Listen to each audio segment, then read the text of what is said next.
Durante más de 25 años de trabajo con la gente en empresas, en la universidad y en contextos matrimoniales y familiares, he estado en contacto con muchos individuos que han logrado un grado increíble de éxito extremo, pero han terminado luchando con su ansia interior, con una profunda necesidad de congruencia y efectividad personal, y de relaciones sanas y adultas con otras personas. Sospecho que algunos de los problemas que compartieron conmigo pueden resultarles familiares al lector. En mi carrera me he planteado metas que siempre he alcanzado y ahora gozo de un éxito profesional extraordinario, pero al precio de mi vida personal y familiar. Ya no conozco a mi mujer ni a mis hijos. Ni siquiera estoy seguro de conocerme a mí mismo, ni de saber lo que me importa realmente. He tenido que preguntarme, ¿vale la pena? He iniciado una nueva dieta, por 5ª vez en este año. Sé que peso demasiado, y realmente quiero cambiar. Leo toda la información nueva sobre este problema, me fijo metas, me mentalizo con una actitud positiva y me digo que puedo hacerlo. Pero no puedo. Al cabo de unas semanas, me derrumbo. Simplemente parece que no puedo mantener una promesa que me haga a mí mismo. He asistido a un curso tras otro sobre dirección de empresas. Espero mucho de mis empleados y me empeño en ser amistoso con ellos y en tratarlos con corrección. Pero no siento que me sean leales en absoluto. Creo que, si por un día me quedara enfermo en casa, pasarían la mayor parte del tiempo charlando en los pasillos. ¿Por qué no consigo que sean independientes y responsables, o encontrar empleados con esas características? Mi hijo adolescente es rebelde y se droga. Nunca me escucha. ¿Qué puedo hacer? Hay mucho que hacer y nunca tengo el tiempo suficiente. Me siento presionado y acosado todo el día, todos los días, 7 días por semana. He asistido a seminarios de control del tiempo y he intentado una media docena de diferentes sistemas de planificación. Me han ayudado algo, pero todavía no siento estar llevando la vida feliz, productiva y tranquila que quiero vivir. Quiero enseñarles a mis hijos el valor del trabajo. Pero para conseguir que hagan algo, tengo que supervisar cada uno de sus movimientos y aguantar que se quejen cada vez que dan un paso. Me resulta mucho más fácil hacerlo yo mismo. ¿Por qué no pueden estos chicos hacer su trabajo animosamente y sin que nadie tenga que recordárselo? Estoy ocupado, realmente ocupado. Pero a veces me pregunto si lo que estoy haciendo a la larga tendrá algún valor. Realmente me gustaría creer que mi vida ha tenido sentido, que de algún modo las cosas han sido distintas porque yo he estado aquí.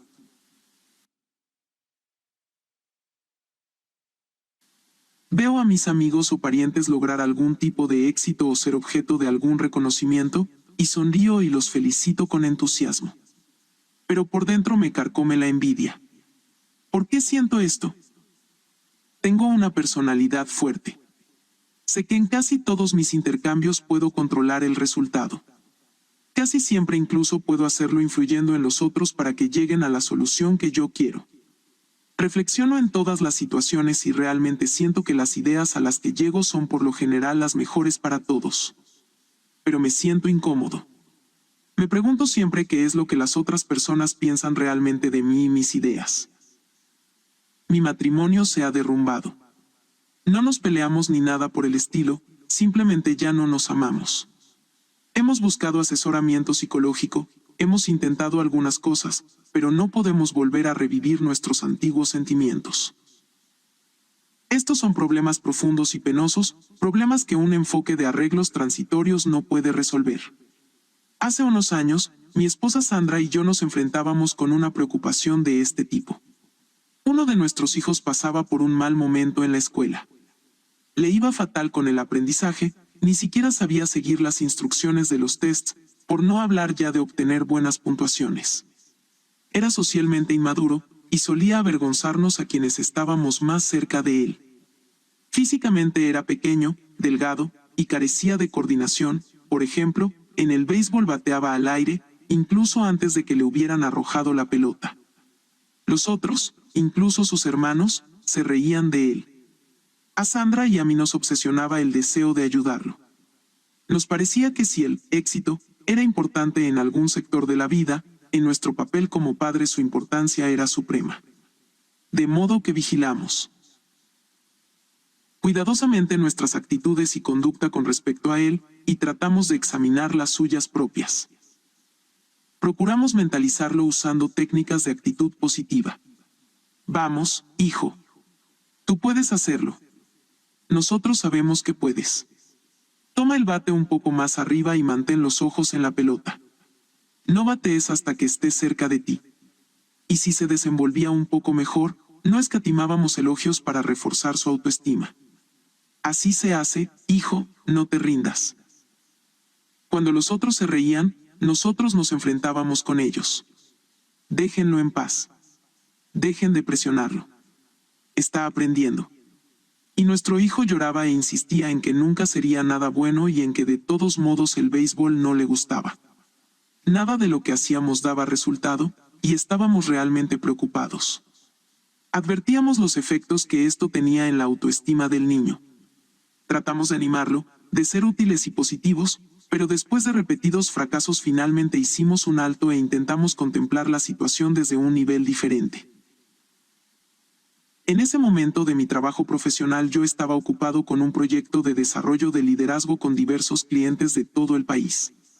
En este sentido preparaba programas bimensuales sobre el tema de la comunicación y la percepción para los participantes en el programa de desarrollo para ejecutivos de la IBM.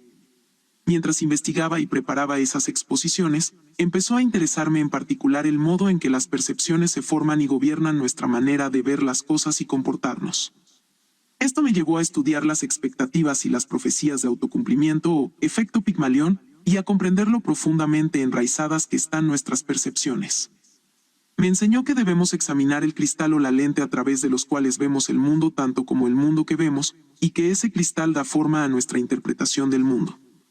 Cuando Sandra y yo hablamos sobre los conceptos que estaba enseñando en la IBM y acerca de nuestra propia situación, empezamos a comprender que lo que hacíamos para ayudar a nuestro hijo no estaba de acuerdo con el modo en que realmente lo veíamos.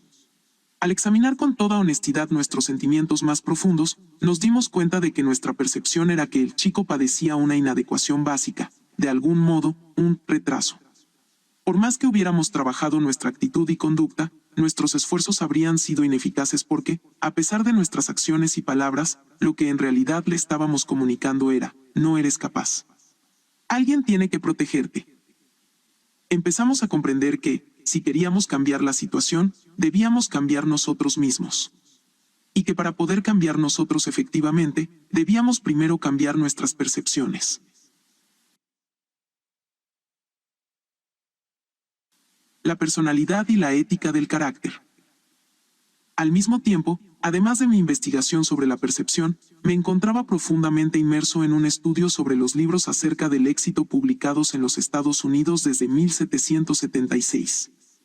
Estaba leyendo o hojeando literalmente millares de libros, artículos y ensayos, de campos tales como el autoperfeccionamiento, la psicología popular y la autoayuda. Tenía en mis manos la suma y sustancia de lo que un pueblo libre y democrático consideraba las claves de una vida exitosa. Mi estudio me llevó a rastrear 200 años de escritos sobre el éxito, y en su contenido advertí la aparición de una pauta sorprendente. A causa de mi propio y profundo dolor, y de dolores análogos que había visto en las vidas y relaciones de muchas personas con las que había trabajado a lo largo de los años, empecé a sentir cada vez más que gran parte de la literatura sobre el éxito de los últimos 50 años era superficial. Estaba llena de obsesión por la imagen, las técnicas y los arreglos transitorios de tipo social, parches y aspirinas sociales, para solucionar problemas agudos, que a veces incluso parecían solucionar temporalmente, pero dejaban intactos los problemas crónicos subyacentes, que empeoraban y reaparecían una y otra vez. En total contraste, casi todos los libros de más o menos los primeros 150 años se centraban en lo que podría denominarse la ética del carácter, como cimiento del éxito, en cosas tales como la integridad, la humildad, la fidelidad, la mesura, el valor, la justicia, la paciencia, el esfuerzo, la simplicidad, la modestia y la regla de oro. La autobiografía de Benjamin Franklin es representativa de esa literatura. Se trata, básicamente, de la descripción de los esfuerzos de un hombre tendentes a integrar profundamente en su naturaleza ciertos principios y hábitos. La ética del carácter enseñaba que existen principios básicos para vivir con efectividad y que las personas solo pueden experimentar un verdadero éxito y una felicidad duradera cuando aprenden esos principios y los integran en su carácter básico. Pero poco después de la Primera Guerra Mundial, la concepción básica del éxito pasó de la ética del carácter a lo que podría llamarse la ética de la personalidad. El éxito pasó a ser más una función de la personalidad, de la imagen pública, de las actitudes y las conductas, habilidades y técnicas que hacen funcionar los procesos de la interacción humana. La ética de la personalidad, en lo esencial, tomó dos sendas, una, la de las técnicas de relaciones públicas y humanas, y otra, la actitud mental positiva, AMP. Algo de esta filosofía se expresaba en máximas inspiradoras y a veces válidas, como por ejemplo, tu actitud determina tu altitud, la sonrisa hace más amigos que el entrecejo fruncido, y la mente humana puede lograr todo lo que concibe y cree. Otras partes del enfoque basado en la personalidad eran claramente manipuladoras, incluso falaces, animaban a usar ciertas técnicas para conseguir gustar a las demás personas o a fingir interés por los intereses de los otros para obtener de ellos lo que uno quisiera, o a usar el aspecto poderoso, o a intimidar a la gente para desviarla de su camino en la vida. Parte de esa literatura reconocía que el carácter es un elemento del éxito, pero tendía a compartimentalizarlo, y no a atribuirle condiciones fundacionales y catalizadoras. La referencia a la ética del carácter se hacía en lo esencial de una manera superficial, la verdad residía en técnicas transitorias de influencia, estrategias de poder, habilidad para la comunicación y actitudes positivas. Empecé a comprender que esta ética de la personalidad era la fuente subconsciente de las soluciones que Sandra y yo estábamos tratando de utilizar con nuestro hijo. Al pensar más profundamente sobre la diferencia entre las éticas de la personalidad y del carácter, me di cuenta de que Sandra y yo habíamos estado obteniendo beneficios sociales de la buena conducta de nuestros hijos, y, según esto, uno de ellos simplemente no estaba a la altura de nuestras expectativas. Nuestra imagen de nosotros mismos y nuestro rol como padres buenos y cariñosos eran incluso más profundos que nuestra imagen del niño, y tal vez influían en ella. El modo en que veíamos y manejábamos el problema implicaba mucho más que nuestra preocupación por el bienestar de nuestro hijo. Cuando Sandra y yo hablamos, tomamos dolorosamente conciencia de la poderosa influencia que ejercían nuestro carácter, nuestros motivos y nuestra percepción del niño. Sabíamos que la comparación social como motivación no estaba de acuerdo con nuestros valores más profundos y podía conducir a un amor condicionado y finalmente reducir el sentido de los propios méritos de nuestro hijo. De modo que decidimos centrar nuestros esfuerzos en nosotros mismos, no en nuestras técnicas sino en nuestras motivaciones más profundas y en nuestra percepción del niño. En lugar de tratar de cambiarlo a él, procuramos apartarnos, tomar distancia respecto de él y esforzarnos por percibir su identidad, su individualidad, su condición independiente y su valor personal. Gracias a esta profundización en nuestros pensamientos y al ejercicio de la fe y la plegaria, empezamos a ver a nuestro hijo en los términos de su propia singularidad. Vimos dentro de él capas y más capas de potencial que iban a dar sus frutos con su propio ritmo y velocidad. Decidimos relajarnos y apartarnos de su camino, permitir que emergiera su propia personalidad. Vimos que nuestro rol natural consistía en afirmarlo, disfrutarlo y valorarlo. También elaboramos conscientemente nuestros motivos y cultivamos las fuentes interiores de seguridad con el fin de que nuestros sentimientos acerca del propio mérito no dependieran de la conducta aceptable de nuestros hijos. Cuando nos deshicimos de nuestra antigua percepción del niño y desarrollamos motivos basados en valores, empezaron a surgir nuevos sentimientos. Nos encontramos disfrutando de él, en lugar de compararlo o juzgarlo. Dejamos de tratar de hacer con él un duplicado de nuestra propia imagen o de medirlo en comparación con ciertas expectativas sociales. Dejamos de manipularlo amable y positivamente para que se adecuara a un molde social aceptable. Como lo considerábamos fundamentalmente apto y capaz de afrontar con éxito la vida, dejamos de protegerlo cuando sus hermanos y otros pretendían ridiculizarlo. Había sido educado a la sombra de esa protección, de modo que atravesó algunas etapas dolorosas, que él expresó a su manera y que nosotros aceptamos, pero a las que no siempre respondimos. No necesitamos protegerte, era el mensaje tácito. Básicamente, puedes valerte por ti mismo. A medida que pasaban semanas y meses, fue desarrollándose en él una tranquila confianza, se estaba afirmando a sí mismo. Maduraba según su propio ritmo y velocidad. Empezó a sobresalir rápida y bruscamente, en comparación con criterios sociales, académicos, sociales y atléticos, yendo mucho más allá del llamado proceso natural de desarrollo. Con el paso de los años, lo eligieron varias veces líder de grupos estudiantiles, se convirtió en un verdadero atleta y traía a casa las notas más altas. Desarrolló una personalidad atractiva y franca que ahora le permite relacionarse tranquilamente con todo tipo de personas. Sandra y yo creíamos que los logros, socialmente impresionantes, de nuestro hijo era una expresión accesoria de los sentimientos que experimentaba respecto de sí mismo más que una mera respuesta a las recompensas sociales. Esta fue una experiencia sorprendente para Sandra y para mí, muy instructiva en el trato con nuestros otros hijos y también en otros roles. Nos hizo tomar conciencia, en un nivel muy personal, de la diferencia vital que existe entre la ética de la personalidad y la ética del carácter. Los salmos expresan a la perfección nuestra convicción: busca tu propio corazón con diligencia, pues de él fluyen las fuentes de la vida. Grandeza, primaria y secundaria. Mi experiencia con mi hijo, mi estudio sobre la percepción y la lectura de los libros acerca del éxito se fusionaron para dar lugar a una de esas experiencias tipo eureka, en las que de pronto se sitúan correctamente todas las piezas del rompecabezas. Súbitamente advertí el poderoso efecto de la ética de la personalidad y comprendí con claridad esas discrepancias sutiles, a menudo no identificadas conscientemente, entre lo que yo sabía que era cierto, algunas cosas que me habían enseñado muchos años antes, de niño, y otras profundamente arraigadas en mi propio sentido interior de los valores, y las filosofías de arreglo transitorio que encontraba a mi alrededor día tras día. En un nivel más profundo entendí por qué, mientras trabajaba durante años con personas de todas las condiciones, había descubierto que las cosas que enseñaba y sabía que eran efectivas a menudo diferían de esas voces populares. No pretendo decir que los elementos de la ética de la personalidad, desarrollo de la personalidad, habilidades para la comunicación, estrategias de influencia / inversa pensamiento positivo, no sean beneficiosos y algunas veces de hecho esenciales para el éxito. Sé que lo son. Pero se trata de rasgos secundarios, no primarios. Tal vez, al utilizar nuestra capacidad humana para construir sobre los cimientos que nos han legado las generaciones que nos precedieron, inadvertidamente nos centremos tanto en nuestra propia construcción que olvidemos los fundamentos que la sustentan, o bien, al cosechar un campo donde hace tanto tiempo que no sembramos, tal vez perdamos de vista la necesidad de sembrar. Cuando trato de usar estrategias de influencia y tácticas para conseguir que los otros hagan lo que yo quiero, que trabajen mejor, que se sientan más motivados, que yo les agrade y se gusten entre ellos, nunca podré tener éxito a largo plazo si mi carácter es fundamentalmente imperfecto y está marcado por la duplicidad y la falta de sinceridad. Mi duplicidad alimentará la desconfianza, y todo lo que yo haga, incluso aplicando buenas técnicas de relaciones humanas, se percibirá como manipulador. No importa que la retórica o las intenciones sean buenas, si no hay confianza o hay muy poca, faltarán bases para el éxito permanente. Solamente una bondad básica puede dar vida a la técnica.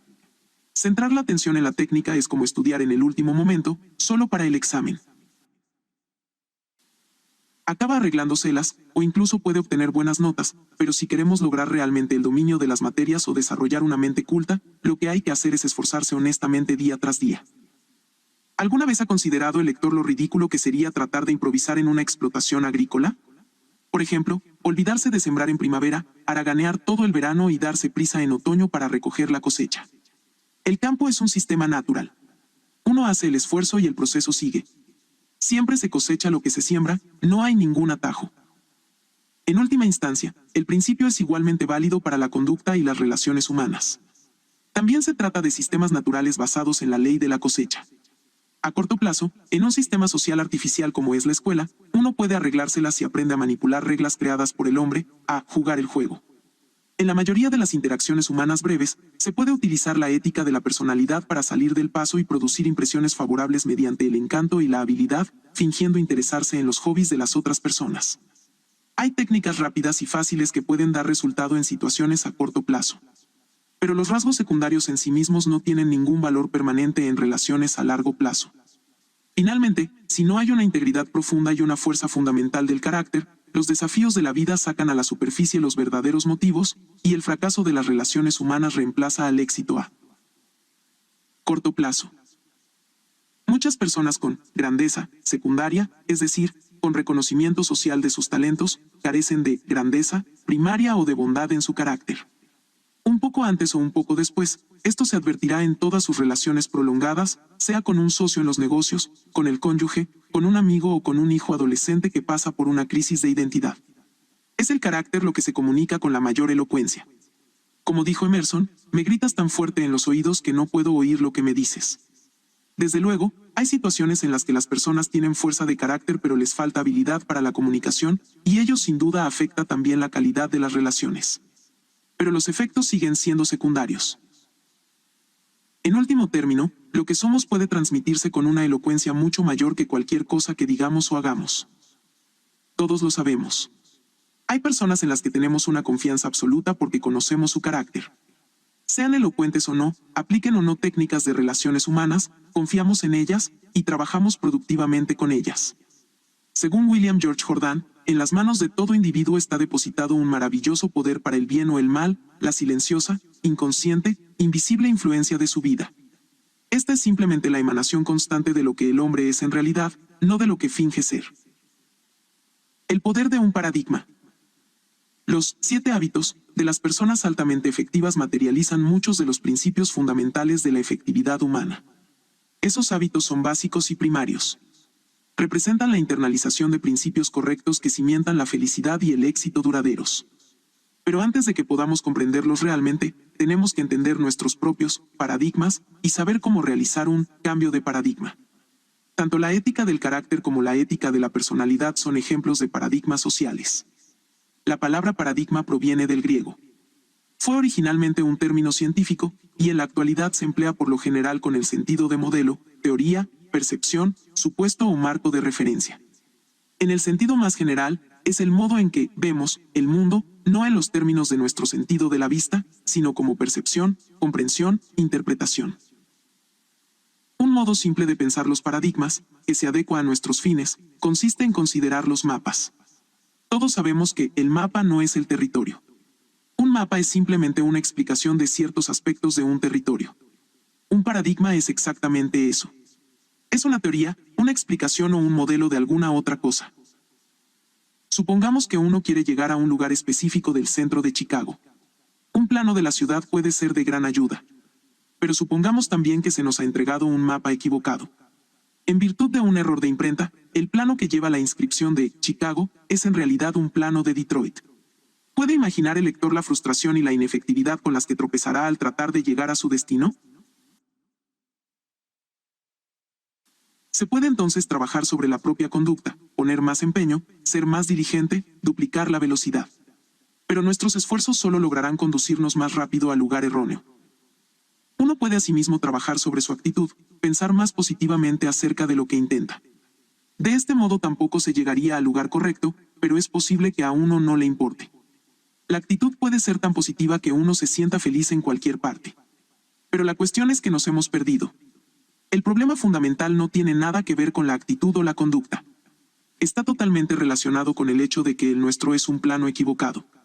Si tenemos el plano correcto de Chicago, entonces el empeño y el esfuerzo que empleemos es importante, y cuando se encuentran obstáculos frustrantes en el camino, entonces la actitud puede determinar una diferencia real.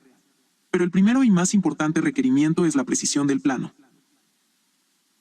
Todos tenemos muchos mapas en la cabeza, que pueden clasificarse en 2 categorías principales: mapas del modo en que son las cosas, o realidades, y mapas del modo en que deberían ser, o valores.